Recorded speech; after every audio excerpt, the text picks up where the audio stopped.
नमस्कार दोस्त, ये कहानी सच्ची घटना, पुलिस द्वारा बताए गए तथ्यों और सबूतों पर आधारित, साथ ही निष्ठा के हन के चलते इस कहानी के पात्रों का नाम बदल दिए गए हैं। घटना मध्य प्रदेश के उज्जैन जिले की है। 17 अप्रैल 2019 को दिन के यहीं कोई 3 बजे उसी समय जीवाजीगंज थाना क्षेत्र के पीपली नाका इलाके की महावीर सोसाइटी में स्थित पंडित रमेश व्यास के मकान से गोलियां चलने की आवाज आई। एक के बाद एक 2 गोलियों की आवाज सुनकर रमेश व्यास की पत्नी गीताबाई डर गई। उस समय वे अपने 3 मंजिला मकान में भूतल पर थी। गोलियों की आवाज सुनकर गीताबाई भागी भागी ऊपर की मंजिल पर पहुंची, जहां उनका 27 वर्षीय बेटा देवकरण अपनी 27 वर्षीय पत्नी अंतिमा के साथ रहता था। गीताबाई ने जैसे ही बेटे और बहू को देखा तो उनकी चीख निकल गई, क्योंकि बहू बेटा दोनों खून से लथपथ पड़े थे। गीताबाई की चीखने और रोने की आवाज सुनकर पड़ोसी भी आ गए। उन्होंने जब देवकरण और उसकी पत्नी को देखा तो वो भी हैरान रह गए कि ये क्या हो गया। उन दोनों की मौत हो चुकी थी। थोड़ी देर में मोहल्ले के तमाम लोग इकट्ठे हो गए। उसी दौरान किसी ने थाना जीवाजीगंज में फोन करके सूचना दे दी। घटना की सूचना मिलते ही थाना प्रभारी शांतिलाल मीणा, एसआई कैलाश भारती आदि के साथ मौके पर पहुंच गए।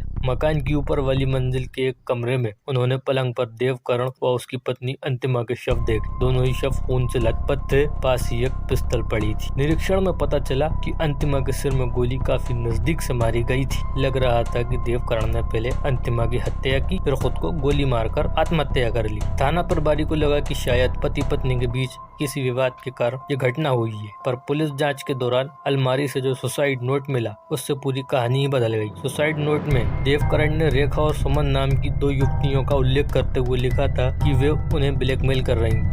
उनकी ब्लैकमेलिंग से परेशान होकर वे आत्महत्या कर रहे हैं। घटना की जानकारी मिलने पर आईजी राकेश गुप्ता व एसपी उज्जैन सचिन अतुलका और एडिशनल एसपी नीरज भी मौके पर पहुंच गए। पुलिस अधिकारियों ने घटना स्थल का बारीकी से निरीक्षण किया। पुलिस ने देवकरण के माता पिता से इस बारे में पूछताछ की तो वो भी इन दोनों के बारे में ऐसी कोई जानकारी नहीं दे सके जिनका जिक्र सुसाइड नोट में था। इसके बाद थाना प्रभारी ने जरूरी कार्रवाई कर दोनों शवों को पोस्टमार्टम के लिए भेज दिया। फिर केस दर्ज कर एसपी के निर्देश पर थाना प्रभारी शांतिलाल मीणा ने जांच शुरू कर दी। थाना प्रभारी ने सबसे पहले मृतक देवकरण के फोन की कॉल डिटेल्स निकलवाई। कॉल डिटेल से ये बात सामने आई कि देवकरण की अक्सर एकमपुरा सोसाइटी में रहने वाली रेखा, इंदौर के पलासिया में रहने वाली उसकी छोटी बहन सुमन और एक युवक लाखन से बात होती थी। इसमें खास बात ये थी कि देवकरण को इन तीनों की तरफ से ही कॉल की जाती थी। देवकरण अपनी तरफ से उन्हें कोई फोन नहीं करता था।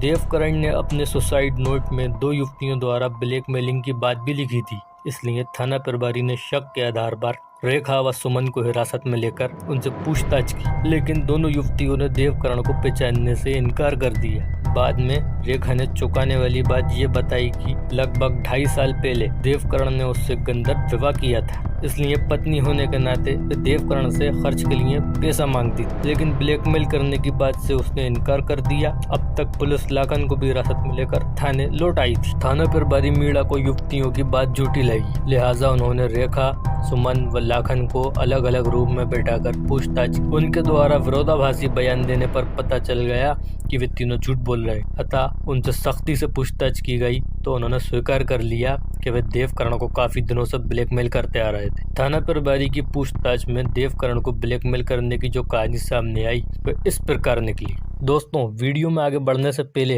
अगर आपने चैनल को सब्सक्राइब नहीं किया है तो सब्सक्राइब कर दें और साथ ही बेल आइकन भी दबाएं ताकि सबसे पहले नोटिफिकेशन आपको मिले।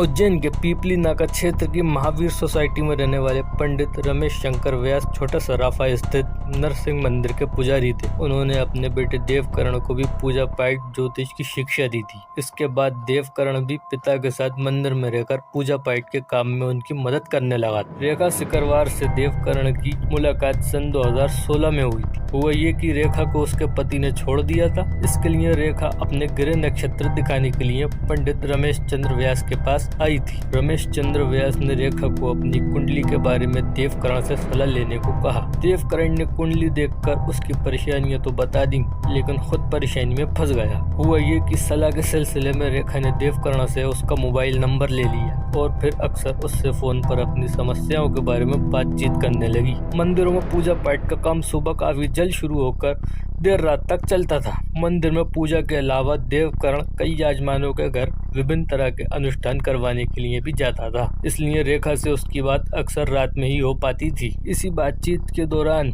रेखा का देवकरण की तरफ काफी झुकाव हो गया। रेखा काफी शातिर थी, वे जानती थी कि देवकर्ण के पास काफी पैसा है, इसलिए उसने उसे शीशे में उतारने की योजना बनाई। उसने एक रोज पूजा पाठ के बहाने देवकर्ण को अपने घर बुलाया। देवकर्ण जब वहां पहुंचा तो उसके घर पूजा पाठ की कोई तैयारी नहीं थी। ये देख वे कुछ देर तक रुककर वापस लौटने लगा तो रेखा ने उसे रोककर कहा, क्या सिर्फ पूजा पाठ करना ही अनुष्ठान है? स्त्री पुरुष का प्यार भी तो अनुष्ठान ही होता है। दोस्तों, देवकर्ण कोई बच्चा नहीं था जो रेखा के कहने का मतलब न समझ पाता। रेखा के प्रति उसके मन में भी आकर्षण तो था, लेकिन अपने परिवार की इज्जत और पेशे की पवित्रता को ध्यान में रखकर वे खुद आगे नहीं बढ़ता था। लेकिन जब रेखा ने खुला प्रेम प्रस्ताव दिया तो वे खुद को रोक नहीं सका, अतः दोनों ने अपनी हसरतें पूरी कर ली।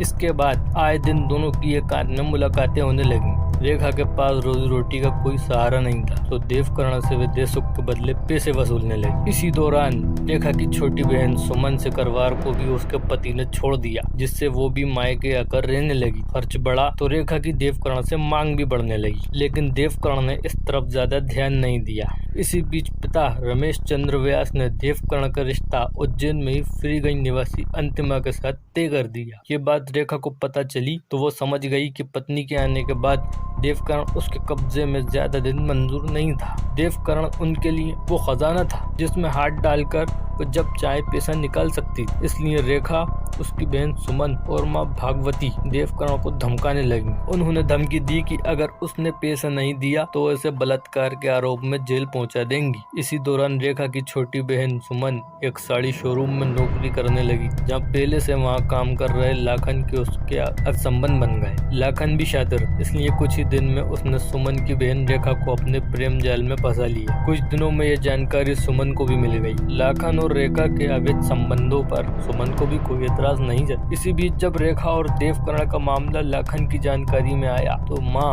और दोनों बेटियों के साथ वे भी देवकर्ण को पैसों के लिए धमकाने लगा। देवकर्ण के पिता रमेश चंद्र व्यास की समाज में काफी इज्जत थी, लोग उनका बहुत सम्मान करते थे, इसलिए देवकर्ण परेशान रहने लगा। साथ ही उसे पत्नी अंतिमा की भी चिंता थी। उसे लगता था कि यदि अंतिमा को रेखा के बारे में पता चलेगा तो वो उसके बारे में क्या सोचेगी। दूसरी तरफ 2 सालों में 5 लाख से भी ज्यादा रुपए और ज्वेलरी हड़पने के बाद भी रेखा, सुमन, दोनों बहनों के प्रेमी लाखन और माँ भगवंती की मांग लगातार बढ़ती जा रही। घटना के एक दिन पहले देवकर्ण उदयपुर में एक यजमान के घर बड़ा अनुष्ठान करवाने गया हुआ था। ये बात रेखा को पता चली तो वो उस पर दबाव बनाने लगी कि अनुष्ठान की दक्षिणा में मिली धनराशि वे सीधे लाकर उसे सौंप दे। देवकर्ण ऐसा करता तो घर पर क्या जवाब देता, इसलिए उसने रेखा की बात नहीं मानी, जिससे रेखा की माँ भगवती ने उसे फोन पर धमकी दी कि वो उसके हाथ पैर तोड़वा देगी। लाखन ने भी देवकर्ण को धमकाया कि यदि उसने पैसे नहीं दिए तो अंजाम भुगतने को तैयार रहे। इससे देवकर्ण को लगने लगा कि अब उसकी इज्जत कोई नहीं बचा सकता। इससे उसने परिवार की इज्जत बचाने के लिए खुद की जान देने का निर्णय कर लिया। लेकिन खुद की जान देने से पहले